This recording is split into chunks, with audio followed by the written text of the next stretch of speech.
If you like this video, please give it a thumbs up, comment, and subscribe to my YouTube channel, as well as follow me and subscribe to me on all my other social media platforms.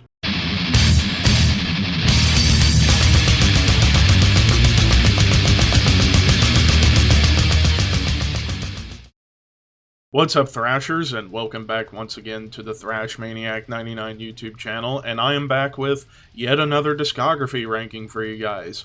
This time around, I wanted to hand pick a band to talk about here in the beginning of October, and I wanted to go with an underrated band that I feel should get some more love and more followers, listeners, fans, whatever, because this band deserves it. And that is, of course, excuse me, in my personal opinion, the best death metal band to come out of Norway, and that is, of course, the almighty Blood Red Throne. I have been a big fan of this band ever since I heard Fit to Kill when it came out in 2019, and I just loved how gruesome and yet catchy their brand of death metal is. And it's not really like European death metal. There's little hints of it, especially later on in their career, but primarily inspired by the American death metal scene, especially the Tampa scene for the most part. You know, you get little hints of bands like Cannibal Corpse, Death, Deicide, but then you do get little shreds of European death metal in there, particularly bands like Vader, Decapitated, even Bloodbath later on. So yeah, this band is just kind of a great amalgamation of like some of the rawness of European death metal mixed with mostly the musicality of the American death metal scene, pretty much. And even like kind of like I almost view Blood Red Throne as kind of being like in like that weird middle zone between brutal death metal, classic death metal, and even melodic death metal, because especially in the lead work with this band, very melodic, which is really cool to hear, especially in a band this gross sounding. And even early on, little hints of black metal were in there too, which is kind of a given considering how this band started, and of course being from Norway, the capital of black metal. So yeah, that's kind of my history with this band, and I have pretty much every single one of these albums except for one, which we will get to that when we get to that album in the rankings. But with that said, let's get into the history of this band. So, Blood Red Throne formed out of Kristiansand, Norway in 1998, when two good friends and great guitarists, Terry Vick, a.k.a. Chort, as well as Daniel Olesen, a.k.a. Dodd, were both live members of the Norwegian black metal band Satyricon in the late 90s, and also even Chort had big past, you know, being the bassist for arguably the greatest Norwegian black metal album of all time, Emperors and the Nightside Eclipse, but he was also in Carpathian Forest. He also had his own band going called Green Carnation, which started out as death metal, and now they're more like a gothic progressive metal band, and very, very good stuff. Meanwhile, Dodd, on the other hand, he was just primarily known for being in Satyricon on a live capacity, and he wanted to start his own death metal band. So he approached Chort, as they were already friends from playing live in Satyricon together, and decided, why don't we form a death metal band very much in the vein of the Tampa death metal that so many of the Norwegian black metal peers despised.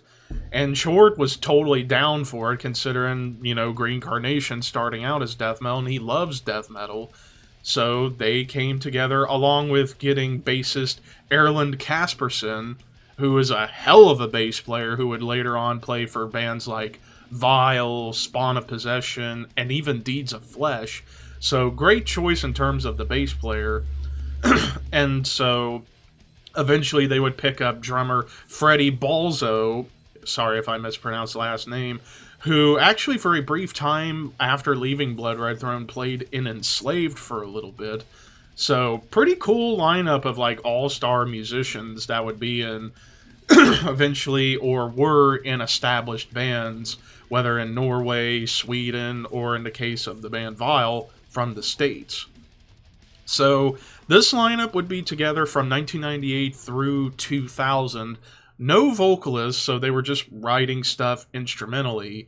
And then when it came time to do a demo, they did their Death Mix 2000 demo in 2000, but they needed a vocalist, so they would get Ronnie Thorson from the band Trail of Tears to do the vocals on this demo. However, because he was only there to do the demo, they needed a full-time vocalist, and they would pick up Fleming Glooch, also better known as Mr. Hustler, to come in as their new vocalist. And on the heels of the Death Mix 2000 demo, the band would get picked up by Hammerhard Records and sign them to, excuse me, a 2-album deal. And they would go to the studio in 2001, and then released towards the end of 2001, we get their debut album, Monument of Death. This is my number 3 album. I love this album. I've always been a big fan of this album ever since I first heard it on Spotify a couple of years ago.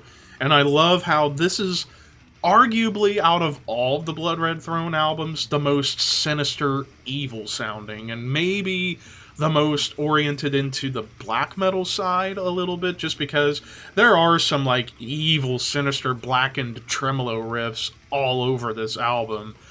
So, and honestly, like, the way these sinister tremolos go kind of reminds me a little bit of Wolfslayer, Abyss era Mayhem a little bit, mixed with Cannibal Corpse. So it's like a hybrid of late 90s, early 2000s Mayhem with early Cannibal Corpse, particularly like Tomb of the Mutilated and Butchered at Birth era of Cannibal Corpse.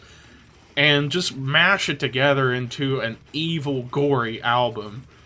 Also, Mr. Hustler's vocals immediately makes me think of Corpse Grinder in the tone and in the delivery a little bit.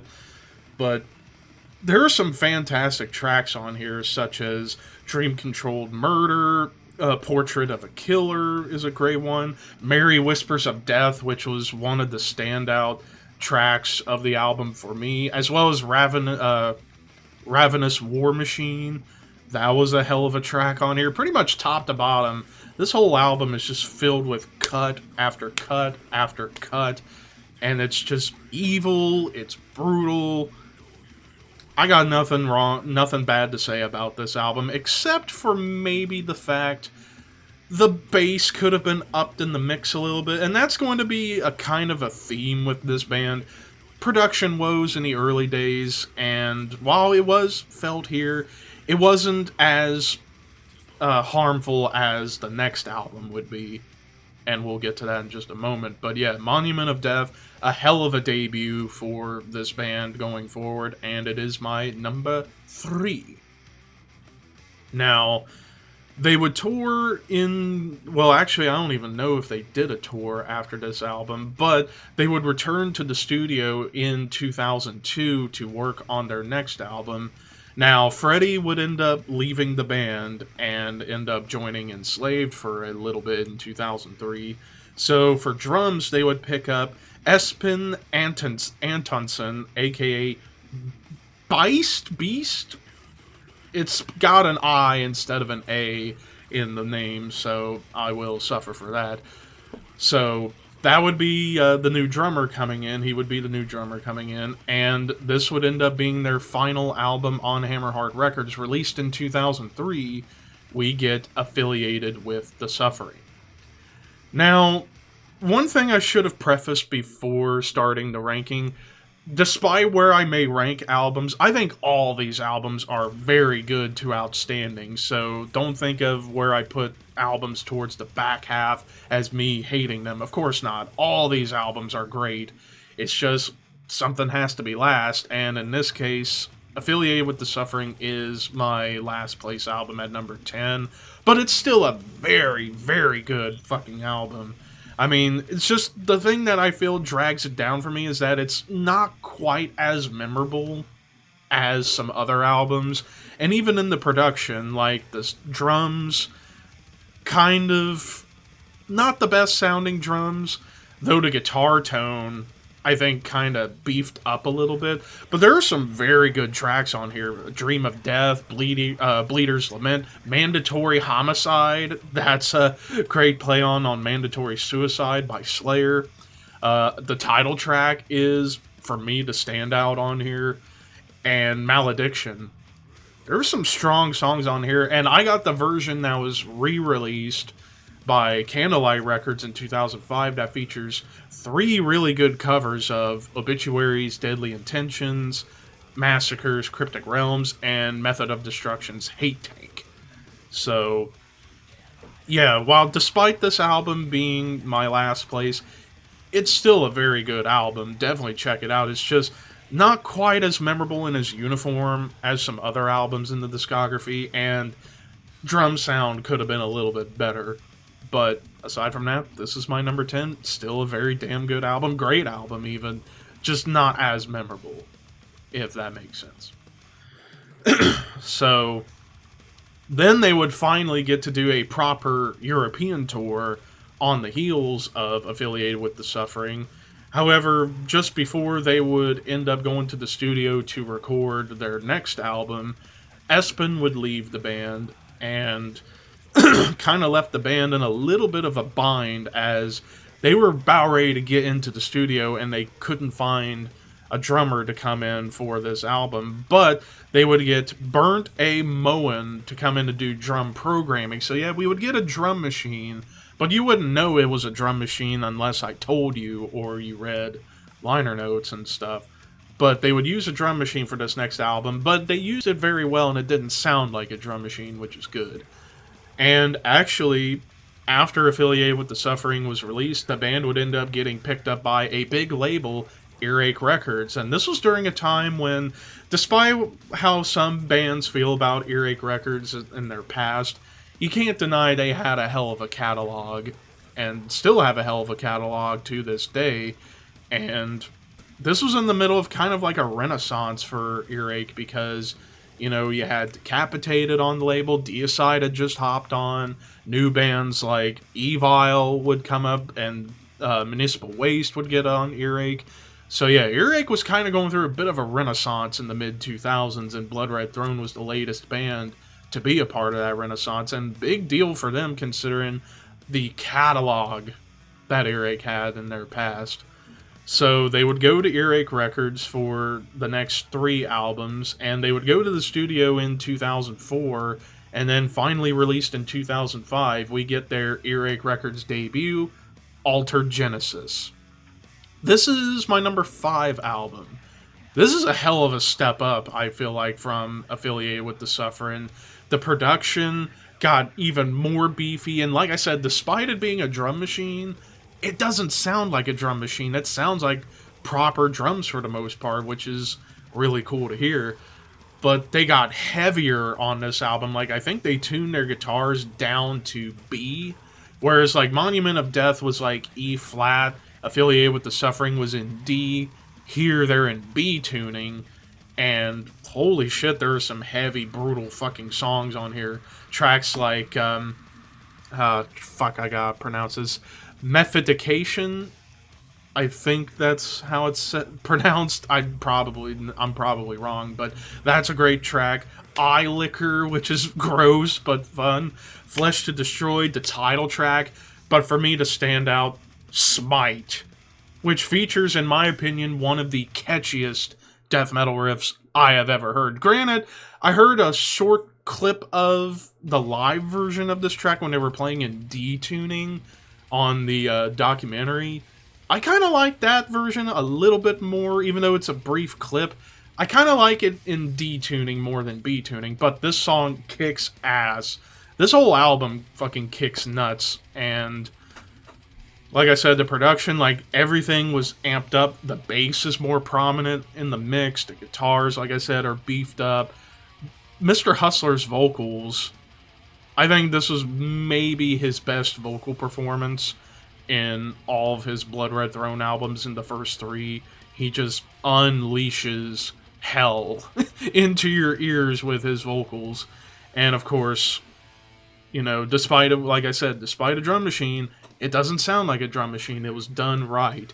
So yeah, Altered Genesis, my number 5.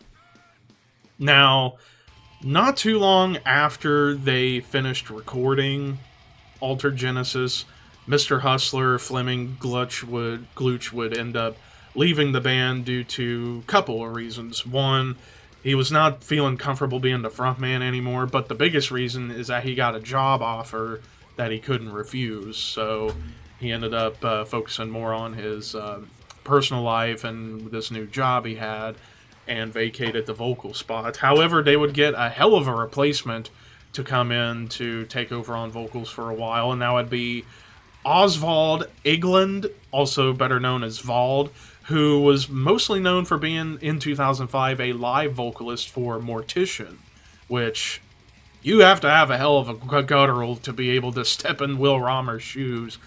But yeah, Vald would come in, and he was already friends with the guys in the band from doing other projects with Dodd and Ireland. So, and even Mr. Hustler himself. So Vald comes in on vocals, and as far as drums, sometime in 2007, when they're getting ready to record their next album, they would get Anders Mauve, or Mave, it's like 2 A's and a V after the M. I'm just going to say Anders Mave. There you go.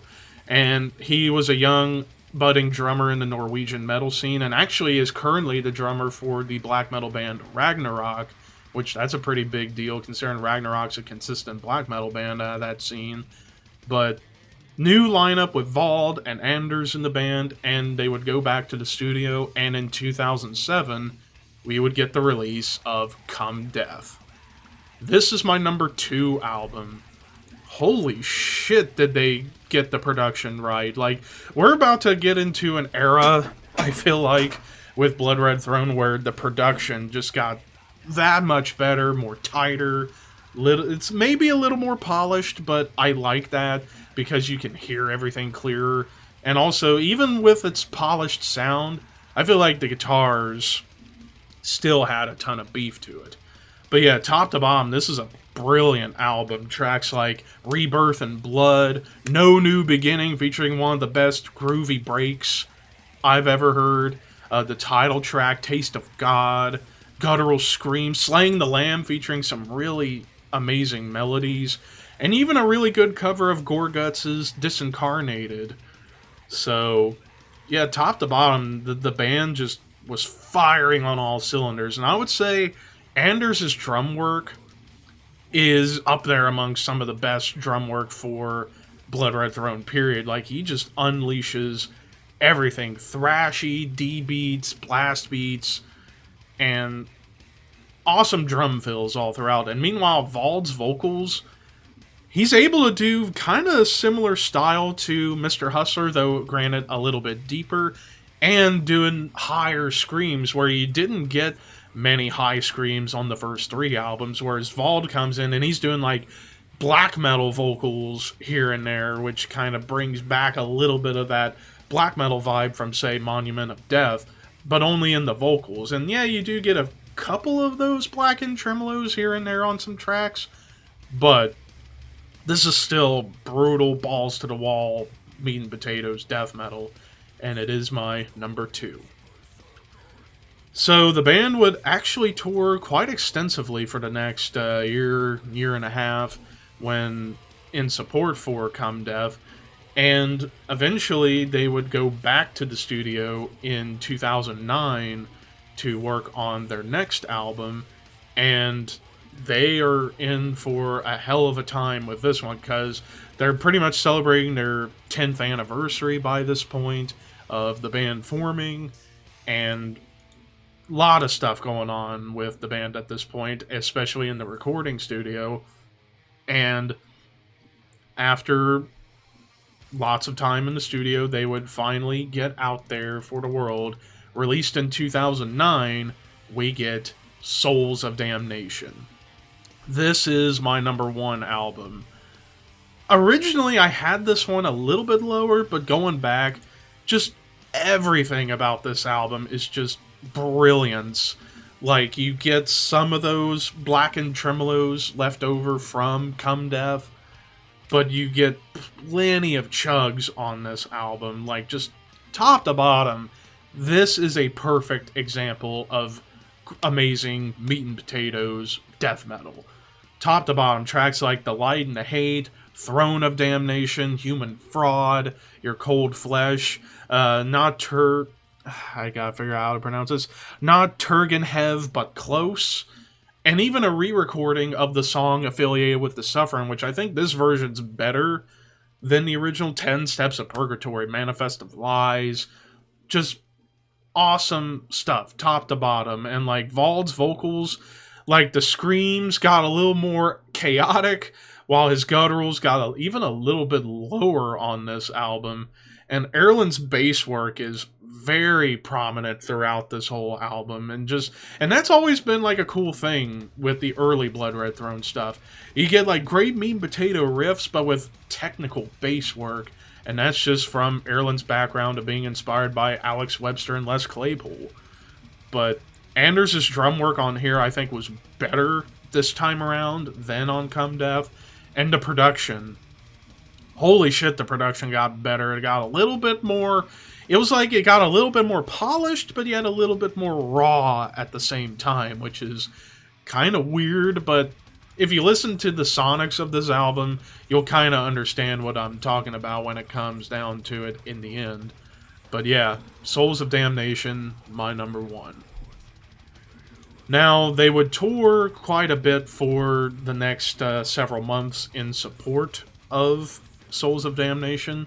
However, after the tour was done, we would get a couple of big lineup shifts. So first, Chort would end up leaving the band due to work commitments, as well as wanting to spend more time with family as he had kids now. Excuse me. And then, of course, Anders would leave the band to pursue other things. So in the walk on second guitars, we would get Ivan Meathook Gucic. I believe I fucked that up, I'm pretty sure, and I'm sorry. But he would come in on second guitars, and in for drums would be a young budding drummer named Emil Wixton, otherwise known as Creature eventually, and he, after his time in Blood Red Throne, would drum for Aeon, but more famously be given the name Creature and drum for Abath. So, a couple pretty big gigs after his time here in Blood Red Throne. But after Souls of Damnation, after the tour, their deal with Earache was expired and they needed a new home. So, American label Severed Records would pick up Blood Red Throne for the next couple of albums, and the band would get back to the studio in late 2010, and released in 2011, we would get Fertilitarian Regime. This one fell a little bit for me. This is my number 8 album. I think it is a great album, and it's kind of a solid continuation of Souls of Damnation. Like, the production's almost similar to Souls of Damnation, and that is kind of the thing. That, as well as not being as memorable as Souls of Damnation, as well as some other albums to me.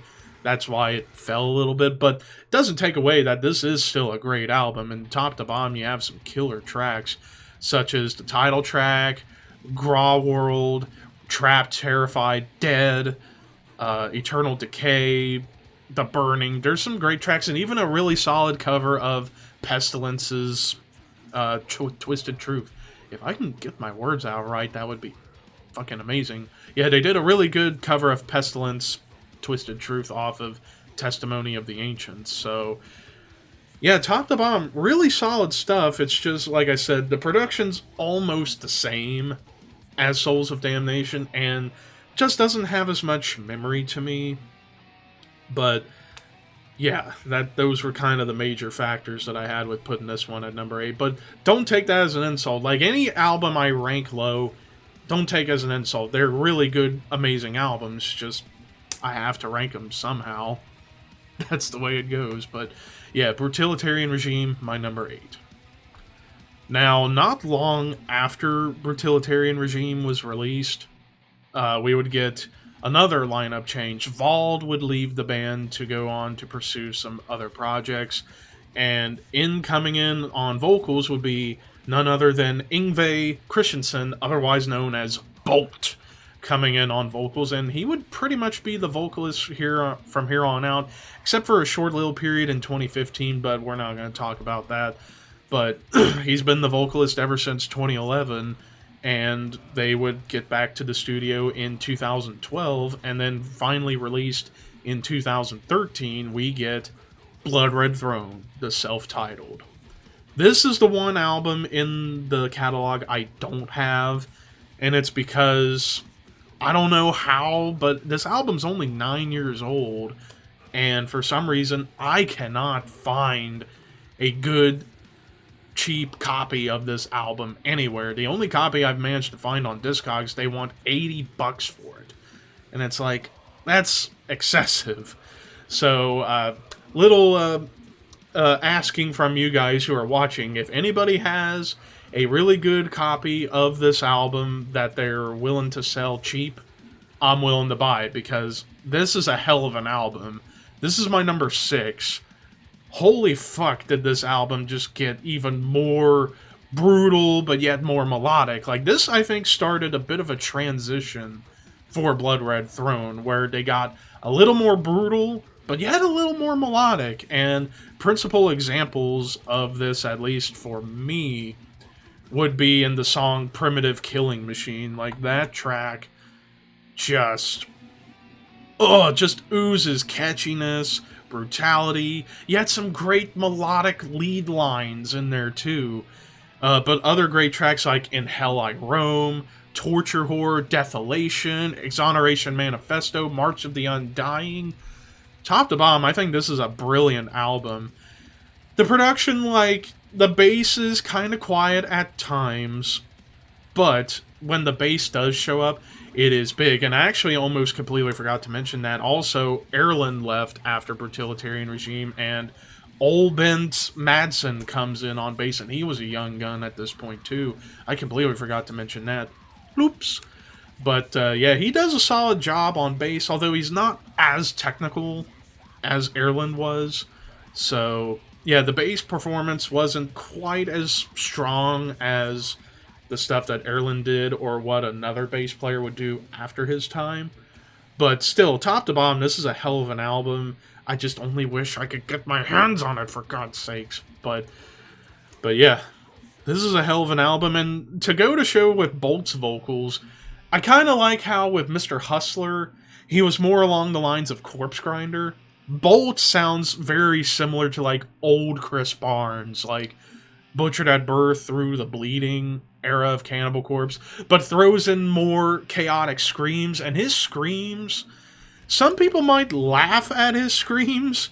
I almost did a couple times, but the more I listened to him, the more I got into him. Kind of reminds me of, like, Peter Tatgren screams from Hypocrisy a little bit, but doesn't take away from the fact that this guy's a hell of a vocalist and a fucking goofball of a dude. And I know this from watching Instagram stuff. So there you go. But yeah, the self-titled, my number 6. Now, like I said, despite a short little period in 2015 where Bolt was out of the band to figure something out, he would eventually come back in 2015, and their deal with Severed Records was finished by this point. And also, Emil would leave the band, like I said, to go on to Aeon and Abath. But we would get a returning member. Freddie Balzo, the original drummer, would come back to the band. And a hell of a time for him to come back, because for this next album, they had a one-album deal with Candlelight Records, which is pretty cool because Candlelight's got a well-established catalog behind them. And they would go back to the studio, and released in 2016, we would get Union of Flesh and Machine. This is my number 7 album. I think it's almost as good as the self-titled. It's just, I don't know, like, the more I liked, or the more I listened to the self-titled, the more I liked it, and it grew on me. So, because of how much it was growing on me, Union of Flesh and Machine kind of fell just a tad. But this is still a great album. Like, it's, again, showcasing that nice balance of melody and brutality. some killer fucking tracks such as Revocation of Humankind, Patriotic Hatred, Homicidal Ecstasy, Martyrized, the title track, and even a re-recording of Merry Whispers of Death, which this version's good, but I like the original more, and one of the most unique cover songs I've ever heard, which is their cover of Judas Priest's Leather Rebel. And I like how they took that song and made it into something of their own, which is really cool to hear. Taking a classic speed metal, heavy metal track and turning it into something of death metal brutality. Really cool cover, and a hell of an album too, and that's why it's my number 7. Now, they would tour once again pretty extensively for this album, and eventually they were dropped off of Candlelight Records. So for this next album, they would go over to Mighty Music to do this next album, and released in 2019, we get Fit to Kill, the album that I discovered this band on, and I actually reviewed this album when it came out in 2019, and while I still love it, it did fall in the ranking for me as it fell to my number 9, but it's still a great album, and it's got some memorable tracks like Killing Machine Part 2, Warzone, Instructed Insanity, Deal It or Die. Brilliant tracks on here. The reason why it fell to number 9 for me is going back and listening to it, I realized that the production was kind of inconsistent, especially with the drum production. Like, there would be times where the drums are kind of quiet, sometimes the drums would be overpowering, and then, like, especially the snare sound, like, not the biggest fan of the snare sound on this album. Like, it was, sometimes it sounded good, other times, like, say, on the track Instructed Insanity, the snare sound changed for some reason. I couldn't understand why. I don't know if there was some, like, mixing issues and that was what happened, or in the masters, I'm not sure. But still, musically, this is amongst some of the best stuff the band ever made. It's just because of the production woes is why it fell to number 9 for me. But it's still a great album. Definitely. Check out all of these albums, I'll just say that right now. But not long after Fit to Kill was done, Ole Madsen would leave the band, and in walks their current bassist, Stian Gunnar Gunderson, who is a young gun in all of the metal world in Norway, and also has become a very good friend of mine after I've had him on the Horseman podcast a couple of times. Granted, the last episode was kind of a disaster because of internet connection issues, but the first episode when we interviewed him and just hung out, amazing guy, funny as fuck dude, and a fucking amazing bassist. I would say this is an upgrade, in my opinion. No disrespect to Ole, but I think Gunnar is a bit better on bass, because he kind of harkens back to what Erlen was doing, but also brings in his own flair of people like, you know, Roger Patterson and Steve DiGiorgio into the mix. So we got the technical bass stuff back going forward, it seems. But not long after doing Fit to Kill, yeah, they toured a little bit before COVID hit in 2020, but when they were about ready to do their next album, they would get picked up by their current label, and the biggest label they've been on. They are now on Nuclear Blast Records, and thank you, Nuclear Blast, for picking up this band, because I feel like now, especially with this album we're going to talk about, this band is just going to go to higher places for a lot of people. And I think for the most part it has, considering where they've been going since this album came out. And funny enough, the day I'm recording this, it's been exactly a year since this album came out. Released on October 8th, 2021, we get Imperial Congregation. I remembered pre-ordering this, and it came out, and it came in the mail, and I listened to it. This is my number 4 album. Holy shit, I love this album. Production-wise, I would say this album is on par with Souls of Damnation in terms of the best sounding production. Like, everything is clear, nothing's weighing in on top of each other. It's a perfect mix. The vocals are audible, the guitars are audible, the bass is audible, the drums are audible, and it sounds gritty and dirty but still polished.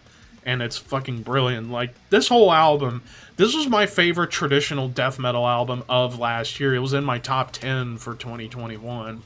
But yeah, the title track, ADATA, Conquered Malevolence, one of the best songs I think they ever did. We All Bleed with those amazing triplet chugs that gives it that, like, Cannibal Corpse, decapitated vibe.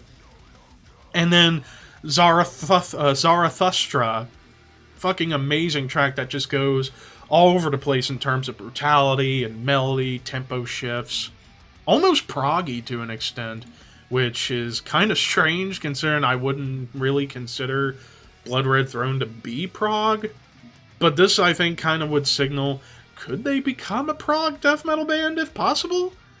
I mean, even if they don't, it's totally fine. I'm perfectly happy with them being the way they are, being just straight up meat and potatoes death metal with elements of brutality, classic stuff, melody, all the 9 yards. But yeah, Imperial Congregation, fucking brilliant album, my number 4. And that does it for my ranking of all things Blood Red Throne. This was very challenging considering I would say this is one of the most consistent death metal bands to ever exist. And like I said, I feel like they deserve more fans, more love, more people to buy their music because, holy shit, all these albums are great. It's just I had to rank them the way I had to find reasons to get nitpicky with some things. But still, definitely for everybody watching this that has never listened to this band, do yourself a solid. Listen to these 10 albums. You will thank me in the end and you will not regret it. But, yeah, that does it for this video in terms of what I'm doing at the end of the month. Of course, with Halloween coming up, I'm going to be doing Typo Negative on Halloween Day, so be on the lookout for that. But anyways, thank you guys for watching. Horns high. See you guys later.